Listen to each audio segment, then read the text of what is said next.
കൂടുതൽ വാർത്തകളും വീഡിയോകളും കാണാൻ ഈ ചാനൽ സബ്സ്ക്രൈബ് ചെയ്യുക. കൂടെ ബെൽ ബട്ടൺ അമർത്തുക. നമസ്കാരം.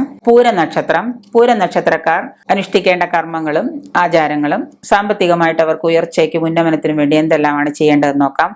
അത്തം, ചോതി, അനിഴം, മീനക്കൂറിലെ പൂരൊരുട്ടാതി കാൽഭാഗം, ഉത്രട്ടാതി, രേവതി ഈ നാളുകാരുമായിട്ടുള്ള ചേർച്ച ഇവർ ഒഴിവാക്കുന്നത് നല്ലതാണ്. പൂരനക്ഷത്രക്കാര് ചന്ദ്രൻ, രാഹു, ശനി എന്നീ കാലങ്ങളിൽ ഇവർക്കുണ്ടാകുന്ന ദോഷങ്ങൾ, അതായത് ഈ സമയത്തൊക്കെ ഇവരുടെ ദശാകാലങ്ങളിൽ ഇവർക്ക് വലിയ ദോഷങ്ങളൊക്കെ ഉണ്ടാകാറുണ്ട്. അത് വിധിപ്രകാരമുള്ള പരിഹാര കർമ്മങ്ങൾ നോക്കി അത് ചെയ്യുന്നത് പൂരനക്ഷത്രത്തിൽ ഒരുപാട് ഉയർച്ചയ്ക്ക് സാധ്യത ഉണ്ടാക്കുന്നതാണ്. മഹാലക്ഷ്മി, അന്നപൂർണേശ്വരി എന്നീ ദേവതകളെ നമ്മൾ ധ്യാനിക്കണം.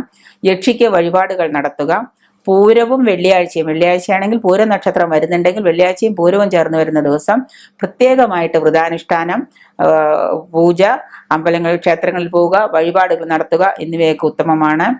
പൂരാടം, ഭരണി നക്ഷത്രങ്ങളില് ക്ഷേത്ര ദർശനം നടത്തുക. ജന്മക്ഷേത്രത്തിലെ ലക്ഷ്മി പൂജയോ ശുക്രപൂജയോ നടത്തുക. രാശ്യാധിപനായ ആദിത്യനെ പ്രീതിപ്പെടുത്തുക. ഇവയൊക്കെ ഉത്തമമാണ്. പൂരവും ഞായറാഴ്ചയും ചേർന്ന് വരുന്ന ദിവസം ആദിത്യ പൂജ, ശിവക്ഷേത്ര ദർശനം എന്നിവ നടത്തി വെള്ള, ഇളനീല, ചുവപ്പ് നിറങ്ങൾ എന്നിവ അനുകൂലമാണ്.